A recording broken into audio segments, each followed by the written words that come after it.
Good morning, Jeff. Good morning, Anka Maria. We are starting the Update Brazil, our third episode. Today we're going to talk about communism in Europe.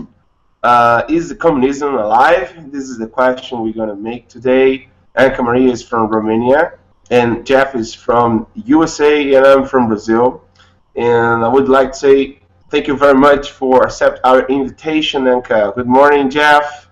Good morning. It's great to have people on 3 different continents talking. So that's amazing. Good morning, Anka. Good afternoon. Good morning to you guys. I'm delighted to be here with you. Yes. Anka, Americans think that in 1989 the evil dictator Ceausescu was overthrown by the Romanian people and they lived happily ever after, but it doesn't turn out to be the case, does it? No, unfortunately, it's not as simple as that. We had to fight very, very long to get rid of the traces that the communist regime has left in our society, and we are not over yet. From time to time, we even have the impression that it might come back, because the former structures, the old structures of the communist establishment are still fighting fighting back. So every time that you try to dismantle all of this, then you get a fight. But we still hope that we are going to win it. Yeah, very good. So, and of course, the communists are trying to take over Ukraine again, or is it Moscow? I mean, people are confused when people say communism is still alive and it's not dead. There's this confusion because they think communism is dead. Yeah. Mm-hmm. Yes, there's a very long discussion over terms, and then we never end up discussing of those terms, and then we don't get into the discussion over the problem, because we have to agree about some name for all these things, and I think communism is still the most appropriate. But what Western people don't really understand is that it has more forms. It's not only the classical form that we know from Marx and Engels and Lenin and the old Soviet Union model. It can take other shapes in order to adapt to different situations. And this is very natural for a mind that is formed in Marxist dialectics. Because for them, the most important thing is to adapt to the situation. And then you invent some kind of a lie in order to arrange also the theory. But this is still communism. And I think that even the recent forms of cultural Marxism have directly derived from the old style communism. And from time to time, even in the old times, there were some ice ages, and then there was a warming, and then there was a perestroika, there was a new economic policy of Lenin, but every time they got back to the hard line, to the hard stuff. So you never know. Now we are maybe in the final stage of the soft period, and then we can go back to some kind of a violent form. It can happen anytime. That's very frightening. This thing in Europe with the refugees, I know you sent me an email last week or so about a Romanian general who had a comment to make, which was quite fascinating, about the refugee problem in Europe. Yes, exactly. It's about it's General Degeratu. General Degeratu is quite well known in the Romanian society because he has been the chief of staff, the chief of staff of the Romanian army in a very important time for us, the time while we were preparing to enter NATO. And this was at the end of the 90s, so when there was this war of NATO against Milosevic, well, the war in former Yugoslavia, Kosovo, the Kosovo campaign. This might sound very exotic for you guys, but it is very close to our borders.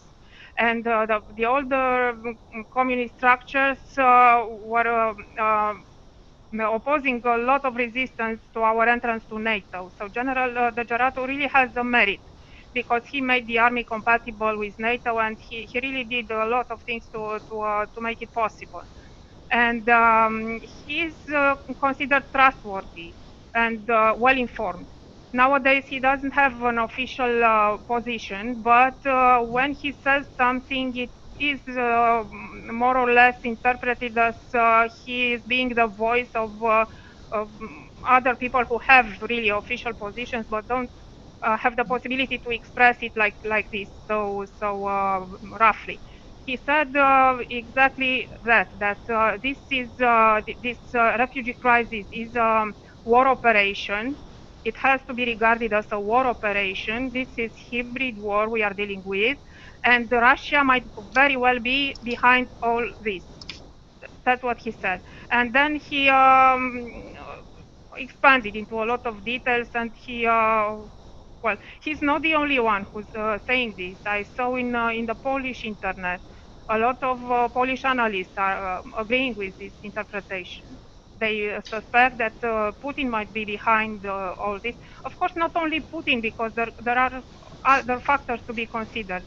But if we consider who's winning from all these things, we see that this refugee crisis is a wonderful opportunity for Putin to come back into the game.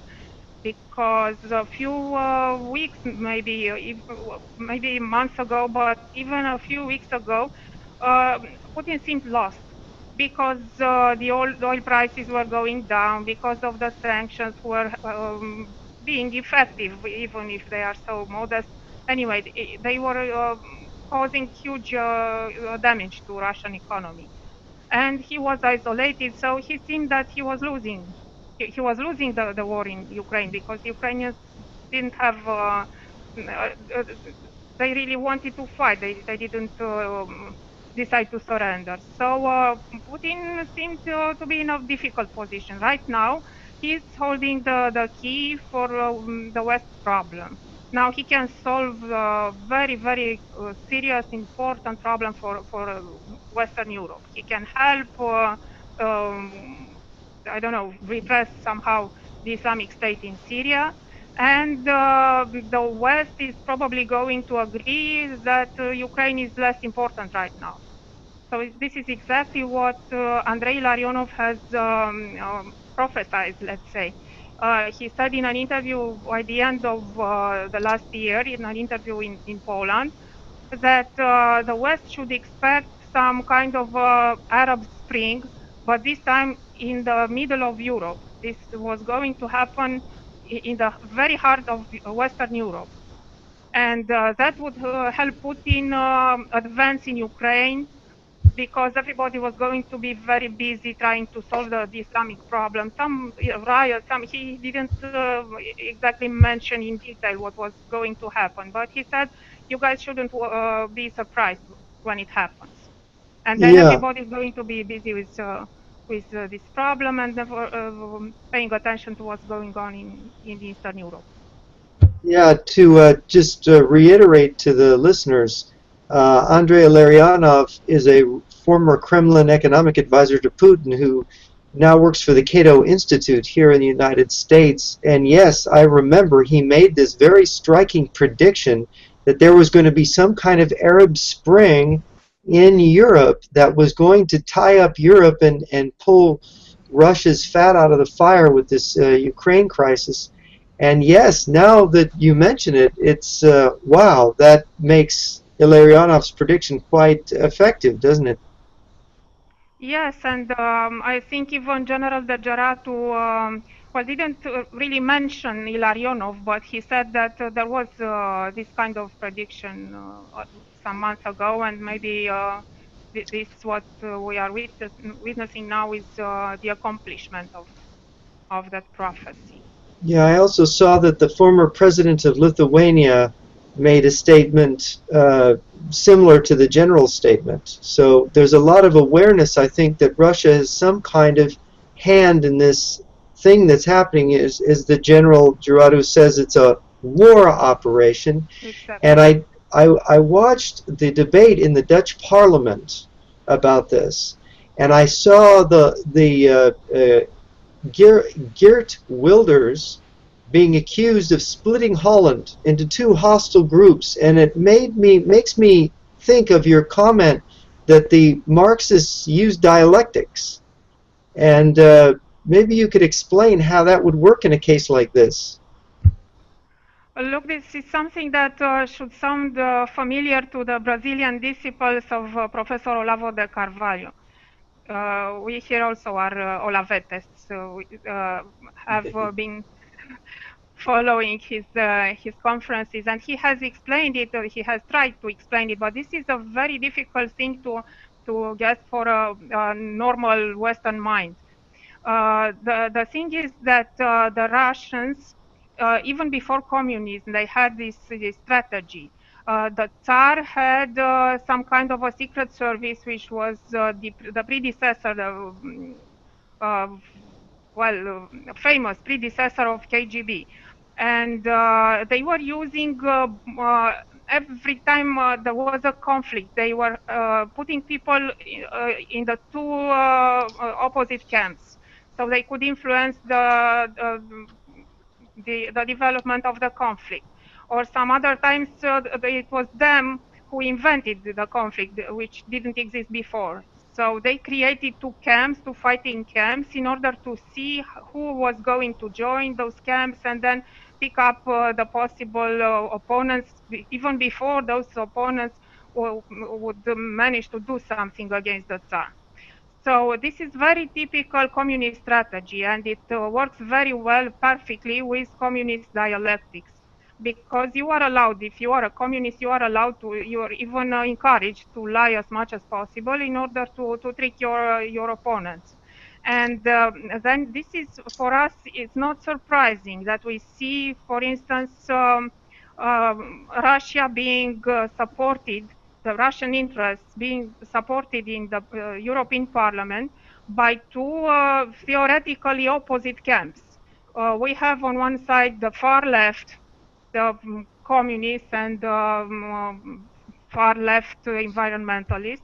They support every time every thing that has to do with Russian interests, or they oppose sanctions against Russia. They oppose any attempt for independence of Europe from the point of view of energy from Russia, and things like that.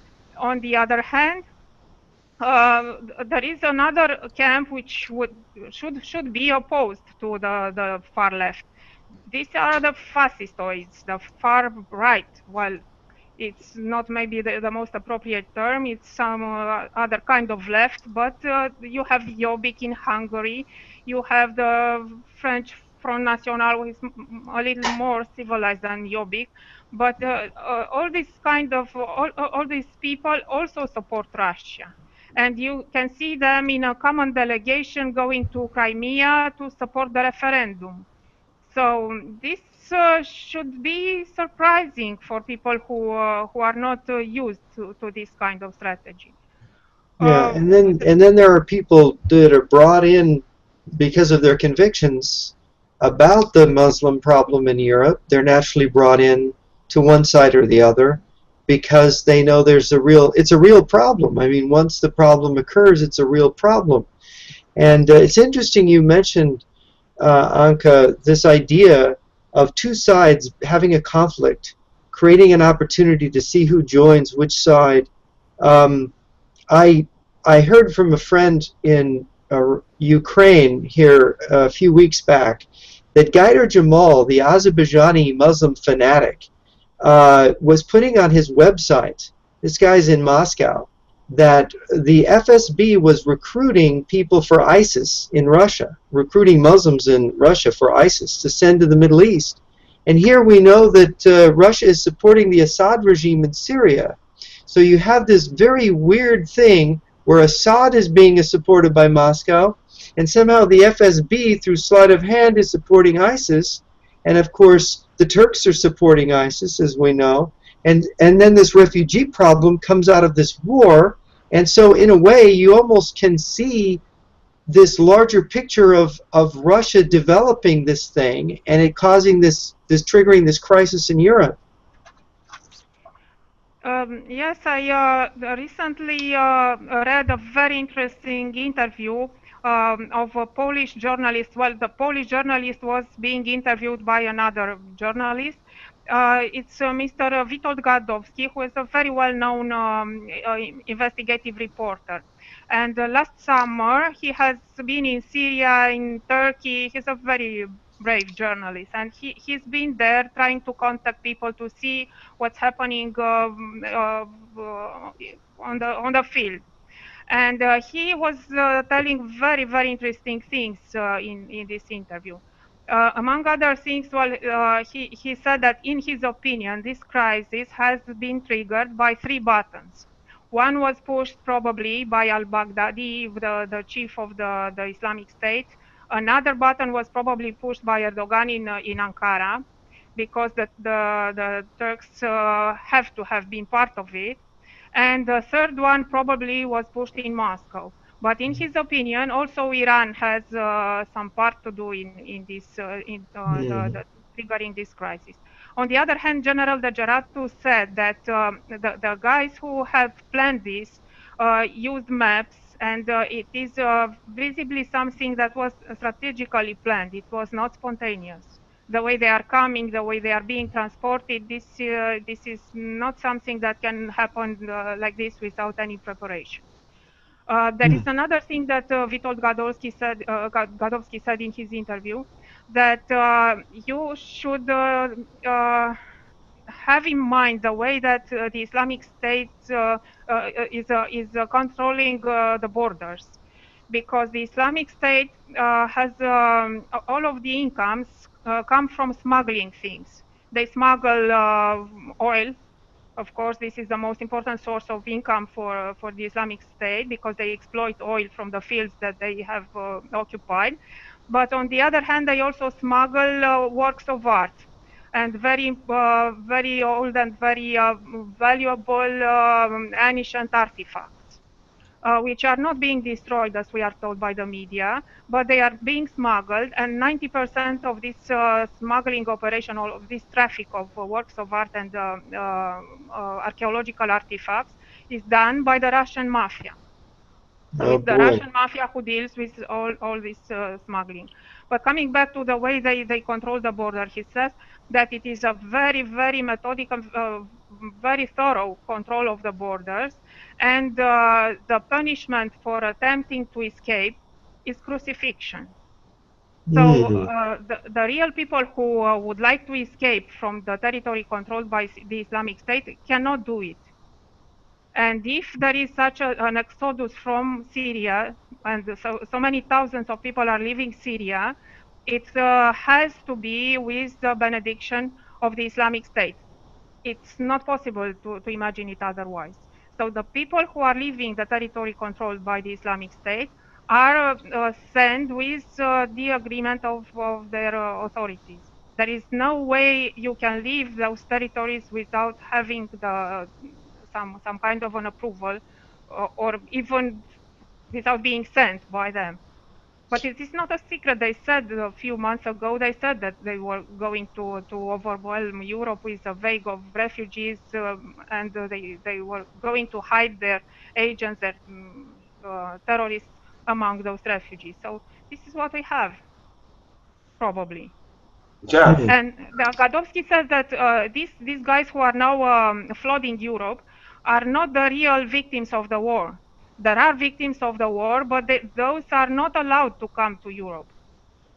That's the most... and that is why most of the people that are fleeing are young men of military age? Exactly, which is very strange, because we in Europe have, well, a lot of history of wars and crises, and people having to go to seek refuge. But normally the men in the military age were not refugees, they were fighting. So right.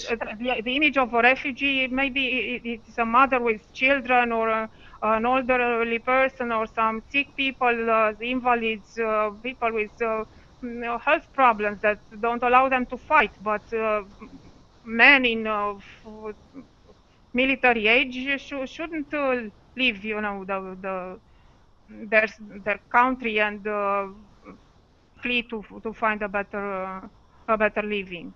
I see. Jeff, in Brazil,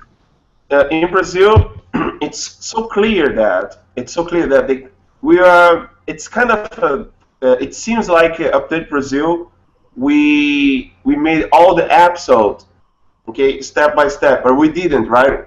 We were discussing how we would do Update Brazil, and seems like we made the first episode, following the second episode and the third episode.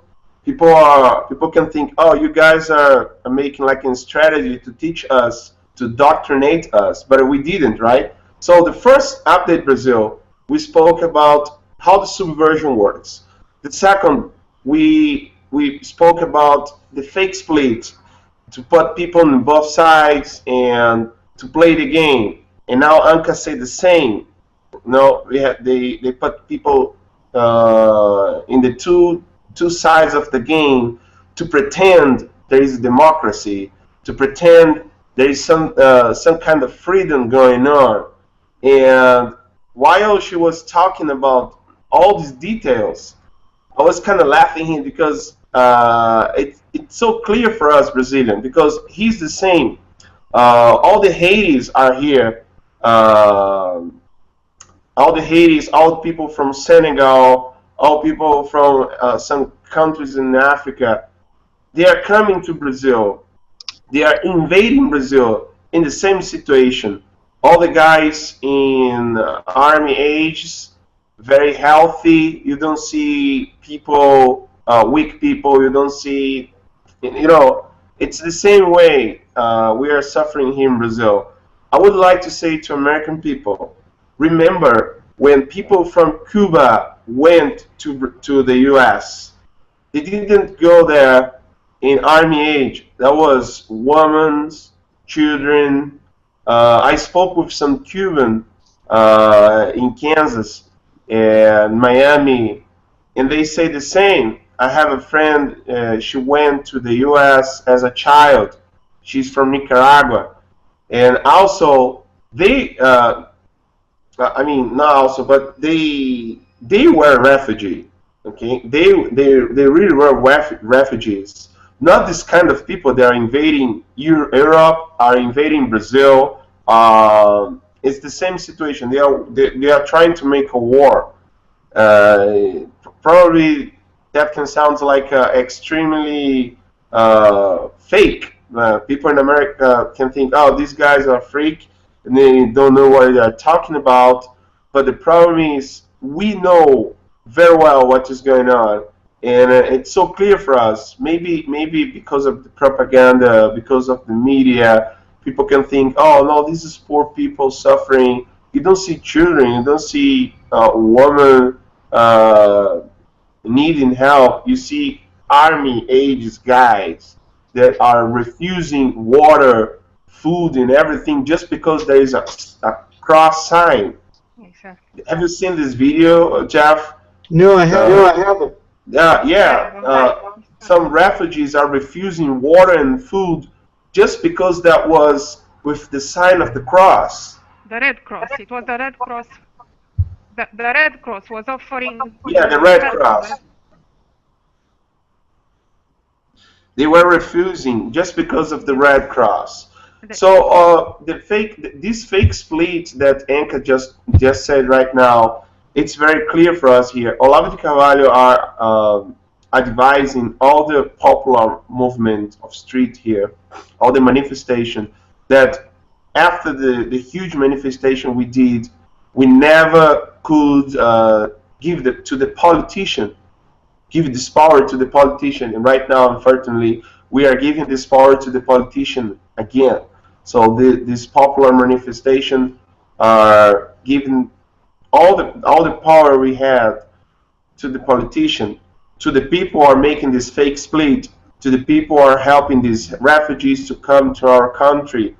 The Workers' Party here are now controlling the border more than before, because Dilma Rousseff made a decree changing how to organize the army's structure, so that it's not the army that will decide who will go to the border. Not anymore. Now is the minister that will do it. This is unconstitutional because the president she cannot give her power to anyone. Everything Anka Maria said, it's so clear for us, and I just would like to emphasize this to American people. People in America don't have these informations. They do believe there is something democracy going on, and that is not. Yeah, it's not democracy. Huh. Yeah, that's so. What do you think, Anka, the strategy is in flooding Europe with Muslim young men? Do you think that some kind of series of terrorist actions are going to be unleashed, and that Europe is going to be put in an impossible security situation? Europe is already in an impossible security situation, because already tens of thousands of people have entered Europe without any control, because they pretend they lost their documents. So nobody is able to identify them. There is no secret service in Europe able to identify those people. I know that in Poland they asked the help of the Israeli secret services, which are known to be much more efficient. But even they are not able to identify people who have no documents. There is no way you can find out who these people are. It is absolutely certain that among them there are already fighters of the Islamic State or other kinds of terrorists. On the other hand, once they are here in Europe, and they, let's say, are receiving some kind of a refugee camp or some hostel in Germany, let's say, then there comes an imam to preach them, to encourage them, to give them comfort, religious comfort, to read them from the Quran. And that's how they also recruit people. So new people are being recruited here in Europe, even if they were not terrorists when they came, but they can become terrorists once they are here. This is one thing. So this is a very real, very, very important threat, and nobody here understands what on earth came to Angela Merkel's mind to invite all those people. This is something very strange and has to be examined carefully, because Angela Merkel is known for being a very, very cold politician, very calculated.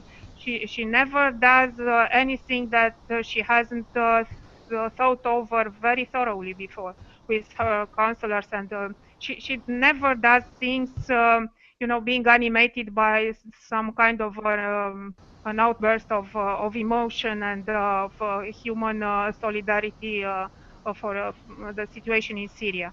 So this is something very strange, because she's destroying her country, her own country, but she is imposing us to accept quotas of refugees. So, because Germany is overflowed now, and because Germany controls the European Union through the mechanisms of the European Union, now they force us to accept in our countries, which are much poorer than Germany, to accept a number that they establish of these people. So she's trying to distribute this terror threat all over Europe. This is this is one thing, but there are also other advantages for Russia if Russia is behind this or is a part of this. There is also this, Jeff, you mentioned Gerd Wilders, and that there is the Front National in France, there is Pegida in Germany, which are protesting against this Islamic invasion of Europe. But on the other hand, these guys are friends of Putin, as is the Hungarian Prime Minister Viktor Orban.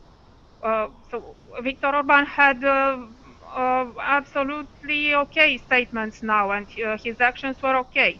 But we know that he's an ally of Putin. So this forces all of the people who are against this invasion to seek refuge in the arms of Putin. And this is going to increase a lot the political support for these parties like Front National, like Gert Wilders' party, or for organization like Pegida, because this is the only political force which says something against the refugees. Otherwise, it's not politically correct. You're not allowed to say anything. Right. So these are considered the brave guys who are defending Christianity, and people who don't want to be overwhelmed by the Muslims, then they go to vote for these parties, which allows Putin to have much more power, even more power than he already has over these governments in Western Europe. So let me clarify. Is Geert Wilders, is he also pro-Moscow? Yes. Yes, and probably from exasperation, you know. So I don't mean from exasperation. Yes. Yes, and he's not the only one, because I don't mean he has bad intentions, but I think that was exactly what happened to Viktor Orban, because Viktor Orban comes from a quite anti-communist background. He was a brave guy. He fought communism in Hungary. And he was until I think March 2013, when you read The Voice of Russia, what they said about Viktor Orban, they were treating him horribly. They called him a fascist all the time. It was yes, really, I remember. I remember. Yes. So something changed, and in March 2013 he went to Moscow and he signed some agreements over energy and other very important strategic things. And then after he came back, the Voice of Russia was respectful. The Prime Minister of Hungary, Mr. Viktor Orban, has paid a visit. It was a fruitful discussion, a very interesting meeting with President Putin, and so on and so forth. So you could see there was a very important change. Now I think Wilders has a lot of. I think he has some excuses.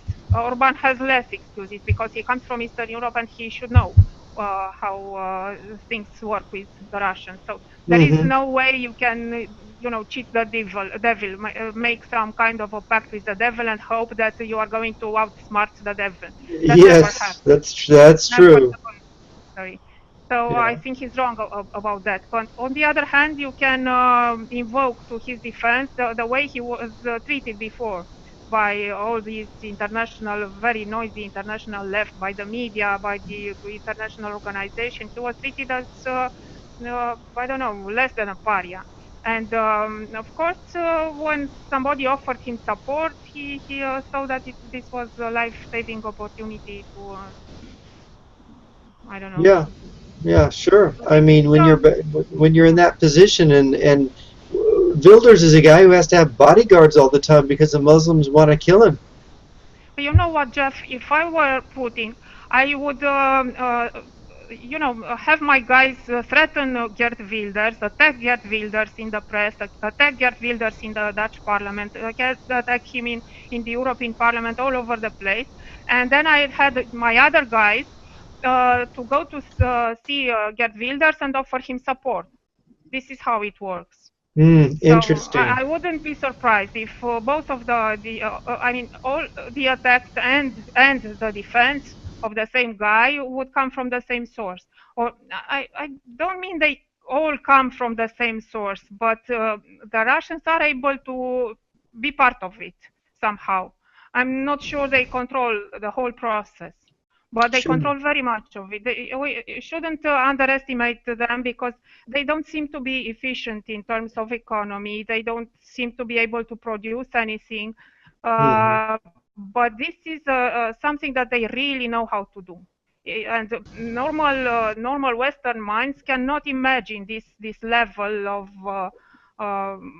mendacity. Yeah, it's devious.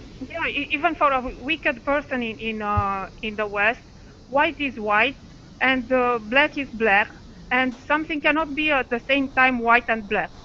But this is not at all the situation in Russia. Yeah, So, well, with a Marxist dialectician, it certainly is not. Black and white can be the same thing. Exactly. Yeah. Yes, it's very true, unfortunately. It should be the same. Yeah, it's really scary. I mean, they make Aristotle, they claim that Aristotle is wrong, but Jeff, anyway, yeah. Have you seen a video that people posted on Facebook a few days ago. I think it was yesterday or a day before yesterday. Putin was attending a ceremony, a Muslim ceremony, a big, yes, a new mosque. a big, huge mosque. The big one in Moscow that they've been building? Yeah, it's done. Yes. Oh, it's done. Yeah, I know about it. I've had friends there who were telling me that they could hear the building going on in the past. So it's done now. Wow. Yeah, it's done, and Putin was there attending this ceremony, and that was good, pretty good, because it's hard to explain to some friend of mine in America that Putin is not Christian at all. No. Exactly. Hard to tell them because they do believe communism is dead, or communism just spread out is spread out in the world right now. You know, communism is just in some spots but not united. That was pretty hard for me to explain my friends, because they do believe, no, you don't understand, Putin is fighting against the gender ideology, he's fighting against the gayism, he's fighting against gay marriage, he's fighting against this and that. They do believe that Putin is fighting for moral values. So and I told them, as Anka said in the beginning, Anka said they can use everything. This is a pretty important point.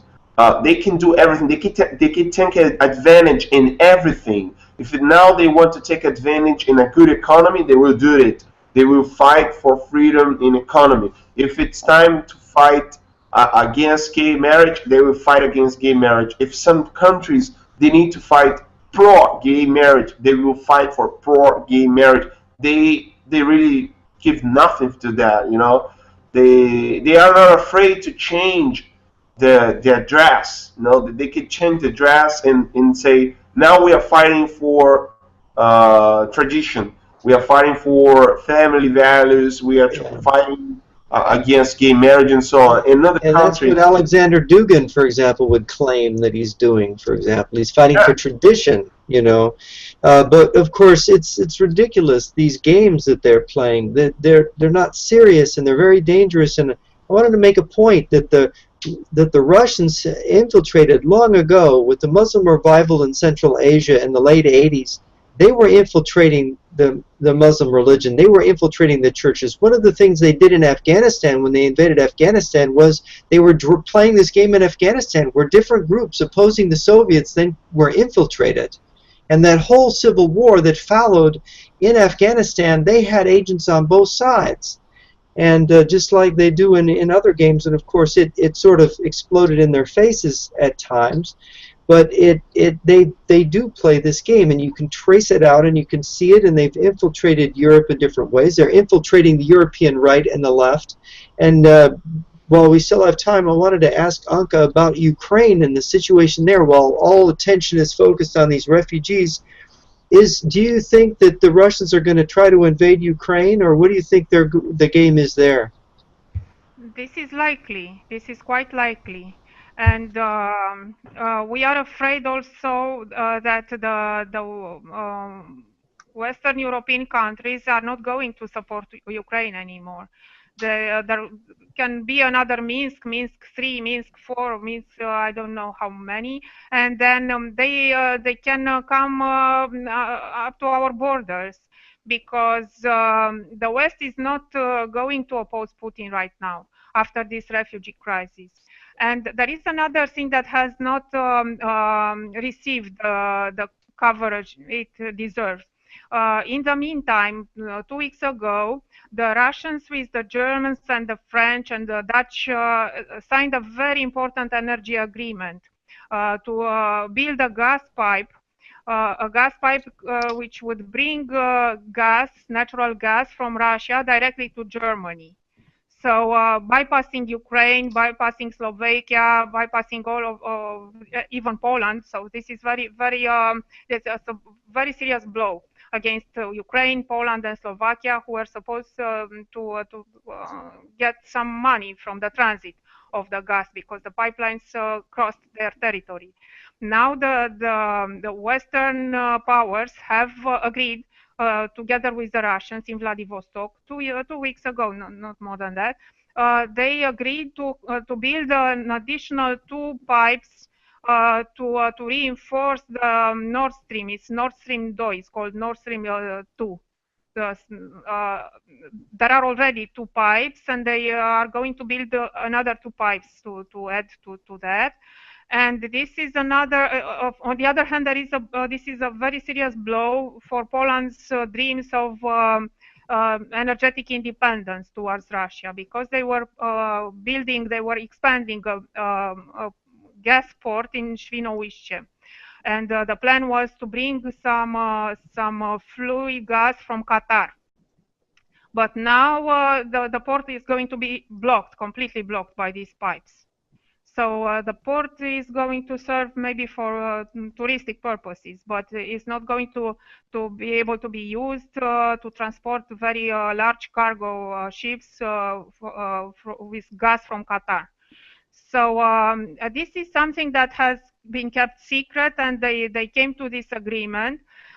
This shows us how much we can count on the solidarity of Western Europe, you see. Because in the middle of the Ukrainian crisis, the Russians have done nothing to deserve to be pardoned of those sanctions that are still valid. And in spite of the sanctions, they are negotiating, and they sign such an agreement. And they tell nobody until it's done, and now it's done. So you see, they are asking, on one hand, they are asking us to show solidarity and take our share of refugees that are overwhelming Germany. On the other hand, they signed this kind of agreements with the Russians, and there's going to be another discussion now about the possibility of building NATO military bases in Eastern Europe, because so far Germany has said 9. And has opposed this. Now, with the new president of Poland, the Polish are going to raise this up again, because we are under threat, Eastern Europe and the Baltic states, and we would like very much to be treated as the other NATO members, because now we have 2 classes of NATO members. We have, for instance, Germany is first class, because Germany can have military bases, but we cannot. Yeah. So, yeah, so it looks pretty, gray. Like, well, we should try to make the most of the situation, but unfortunately, we don't have leaders. This is another problem. The West has the worst, maybe been, I don't know, decades, maybe centuries, the worst gallery of leaders that can be imagined. We still have Obama in Washington. We have well, I don't think they deserve to be enumerated. It's a terrible situation, because these things could be dealt with, but there's nobody who is going to do it. Yeah, it doesn't seem so. Alan, you've got a pretty bad president there in Brazil. Oh, yeah. I watched her at a press conference, and it was pretty miserable. I couldn't believe it. Yeah, really connected. Dilma Rousseff and the Workers' Party are really connected with Russia. I tried to explain that in American people think, no, you need to understand that that can be good for you in Brazil, but they don't. They have no idea. American people, most of them, have no idea. I mean, I'm talking about the conservatives and the traditional people. They have no idea how Putin in Russia is dangerous. They have no idea how they are working with China in Brazil or in the whole South America. They have no idea how it's good for us that America wake up in time and see that Russia is dangerous, China is dangerous, and this threat against the Western comes from Russia. They still believe this threat comes from some different spots. Or the USA is the bad guy. They try to say the USA is bad. And I saw that Lula da Silva went to Moscow. I saw that. Yep. Lula went to Moscow. That's the former president of Brazil, of the Workers' Party, of course. And of course, we know what the BRICS alliance is, which is an attempt to damage the dollar and to use economic power of certain countries to hurt the West. So it's quite clear. So Anka, you think that Russia may invade Ukraine, and the West is not in a position anymore to support Ukraine. So do you think the Ukrainians might just make some kind of surrender in the future when the situation becomes untenable for them economically or militarily? They might just make a deal? Well, this is difficult to predict because of the fact that they not only have this problem of the Russian invasion, they have their own problems coming from their oligarchs, from the old system, the corruption, huge corruption that they have, which is very much connected with Russia. So they have problems also inside. But as far as we could see from the Maidan until now, they don't seem to be ready to surrender. So this is something that was not expected. Probably all of the world was expecting Ukraine to surrender now to Russia, and they didn't. And from the history, we know that they are tough people, really. So if Russia is going to invade, probably they will be able to invade, but they will never have a peaceful control of Ukraine. They will never be able to control. It's a very big country, and the population is quite hostile to Russia, very determined right now to defend themselves. So the Russians will have very difficult time when they occupy Ukraine.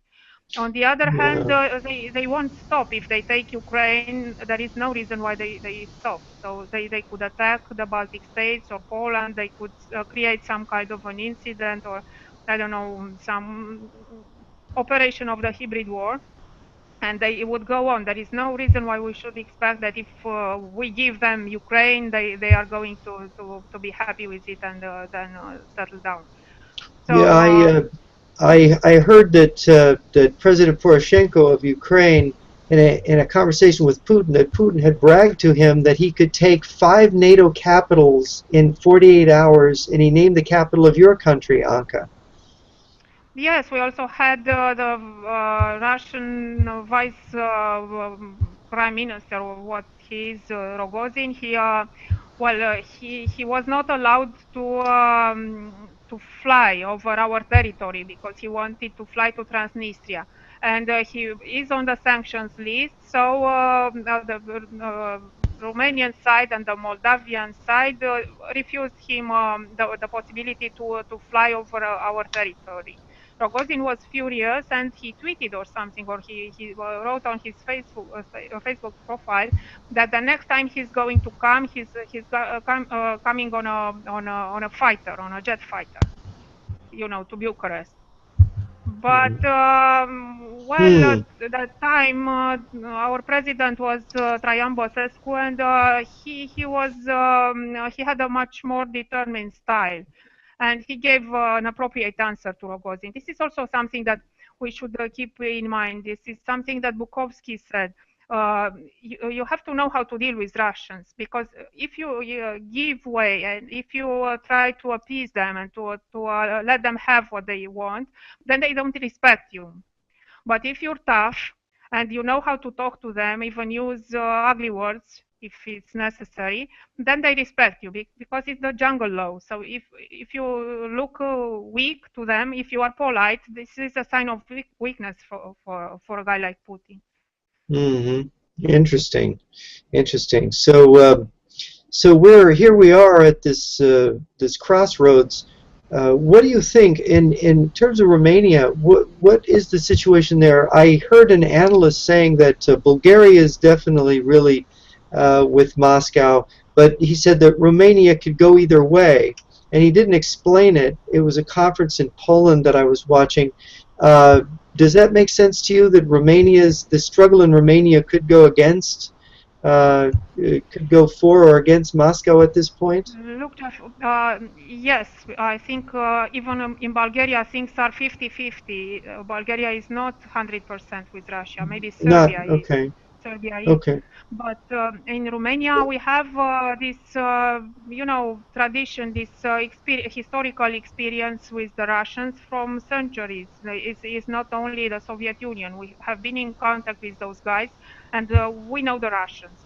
And I can tell you that the Romanian people don't like Russians. It's like in Poland. It's some kind of an old feeling, but it's not only a feeling. It comes from experience. So there is no way, for instance, for a politician in Romania, even if he is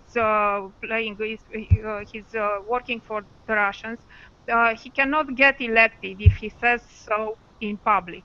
So in the electoral campaign, there's not going to be any party saying openly that they are for Russia.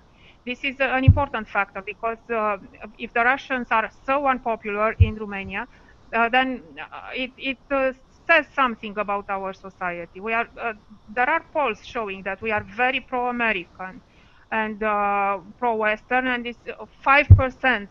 5% of the Romanian population was in December 2014. 2014, there was a poll, 25 years after Ceausescu was shot, and it was 5% of the Romanian population was pro-Russian, 5%.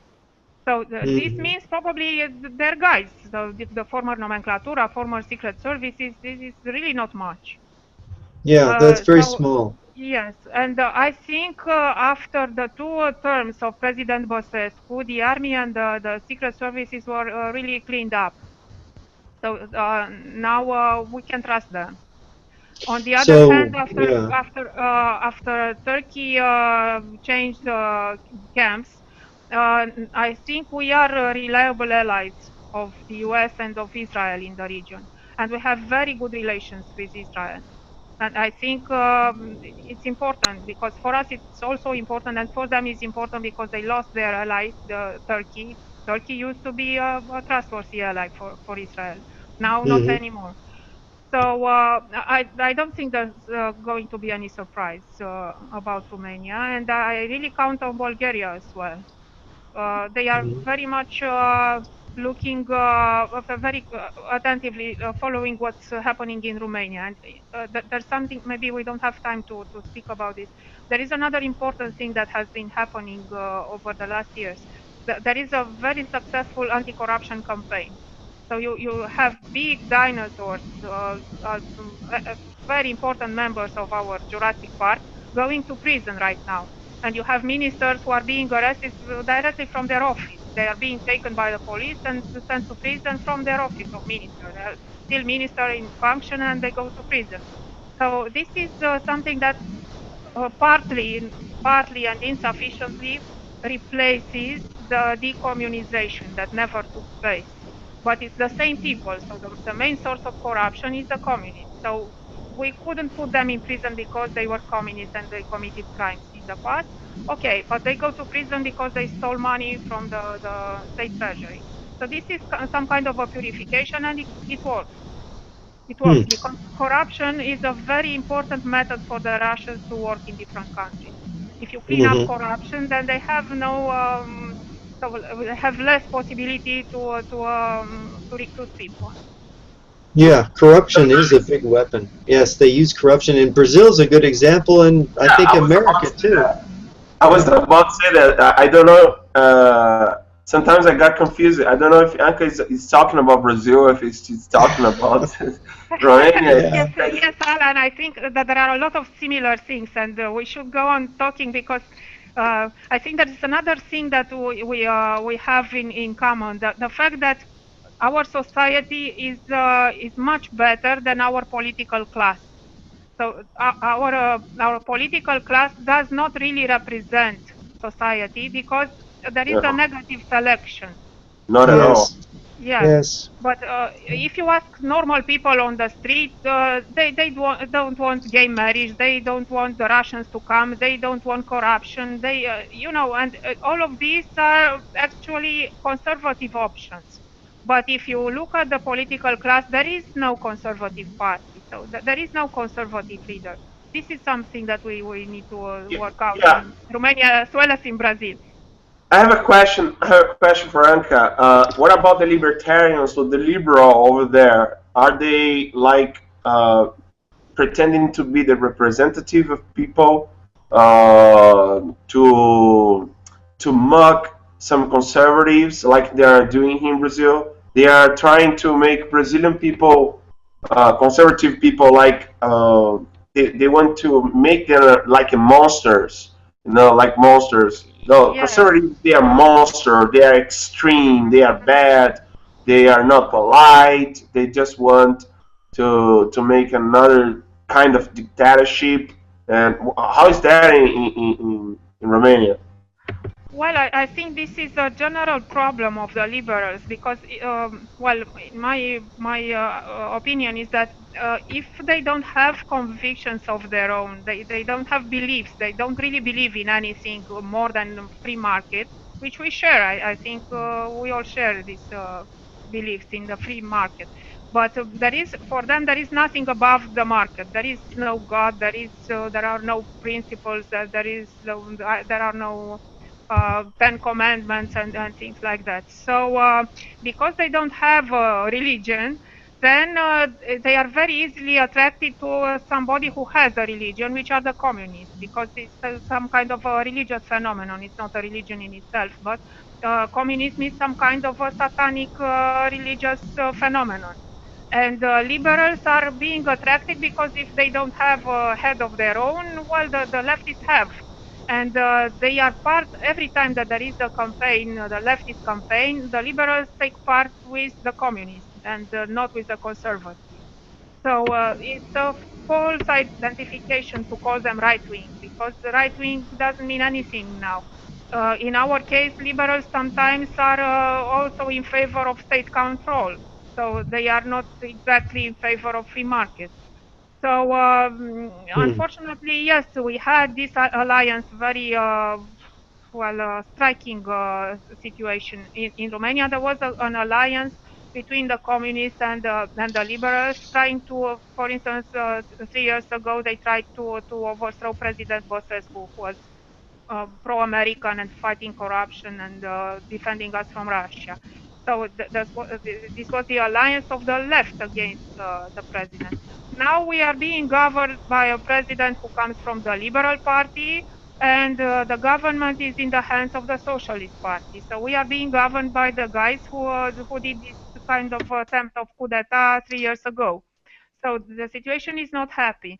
But I think it's not so terrible, because even them, they have to take into account the will of the nation, because otherwise they don't get elected. So they can't push things much too far. So President Iohannis right now, he was opposing the quotas. He said that we don't agree to accept the refugees that are being imposed by Berlin.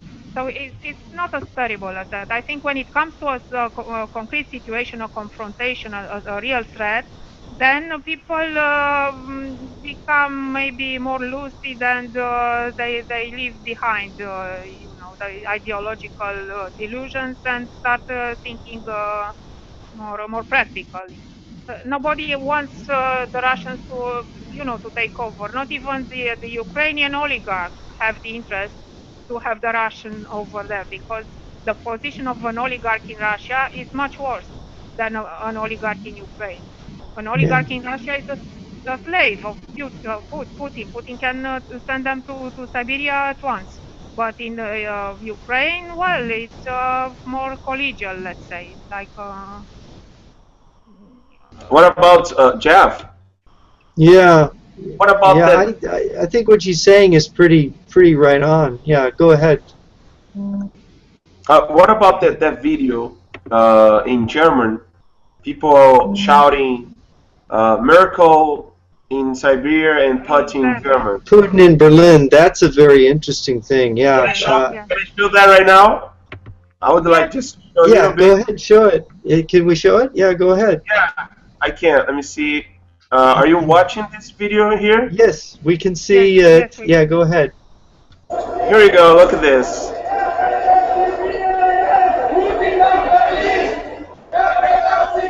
America to Siberia. Putin to Berlin. Siberian, Putin, Berlin. Here we go. Can you see that? Yeah. People in Germany shouting for Putin there. Yeah, that's a good example of what Anka was talking about, how this game is played. Yeah, we're about to finish. I would like to thank Anka Maria, Jeff again. That this is a very wonderful thing that we are doing here. We need to talk more about it. Our purpose is to show people that we need to be united. We need to talk more. Jeff and I, we are trying to convince people that we need to make a bridge among us. We cannot fight isolated anymore. I said that once, I said that twice, and I will say that almost every Update Brazil episode, because it's a necessity now. We cannot fight without this point of view. We need to fight together because they are fighting against us united. So they are not fighting against us isolated. They are not fighting against us as different groups. They are just one group. It's just communism. That they have this their headquarters in Moscow. Russia is ruling everything. Russia is really making everything as a puppet. And that's it. I mean, would you like to add something, Jeff? No, that's very good. I think we need to get together, and it's great to have Anka Maria Kierna from Romania with us. We have now talked to someone in Europe, and we hope to have her on the show again in the future, and so to give us Thank updates. You. Yeah. It was a great chance to talk to you. Thank you. Yes, it was very good, very good. And Alan, it's good. We got an interesting show, and I hope people will watch it more than once so they can learn all of these things, because Anka is a profound analyst of these things in Europe, and I really do rely on her in my writing to help me stay informed about what's happening in Eastern Europe. Well, thank you, Jeff. Yes. It means a lot to me. Yes. Okay. Very good. Yep. All right. Thank you very much, everyone. Sorry, Anka? I want to wish you all the best in Brazil. You know, we are praying for you guys. No, thank you very much. I appreciate it. Following the situation, and I think in Europe there is too little information about what's going on in Brazil. We should do more to spread the word. For sure. Yes, we are writing on our website, but this is too little for. So I think that maybe we should. I don't know, spread more the information about the meetings in the rallies against communism in Brazil. It's not only in Brazil, it's also in Ecuador. It's happening all over the place in Latin America, but there is no news about it in the media. Yeah, nobody talks about São Paulo's forum. Nobody's talk about how the Brazil and Venezuela and Argentina and Cuba are connected. Nobody talks about how they want to make the Soviet Union here. They have flag. People in America need to know that they have flag here. The Patria Grande is the big country. They have a kind of a USSR, Southern American USSR. They have flag. They have symbol. They have meetings. They have forums. They have think tank. They have everything in them. When we talk about communism in South America connected to Russia, that are controlling everything, nobody, people don't know that. People can't see that on news. That's why Terça Livre and Update Brazil want to spread out in the world somehow. So thank you very much to everyone. Jeff, again, thank you very much. Anka, I hope you come back soon to talk with us more and more. And next Friday, we are waiting you here in Brazilian time zone. It's 10 a.m. In California, it's 6 a.m. In New York time zone is 8 a.m. Is that correct, Jeff? New York time zone is 9 a.m. Okay, 9 a.m. New York time zone. So hope to see you next week. Thank you very much, and see you on next Friday. Bye-bye.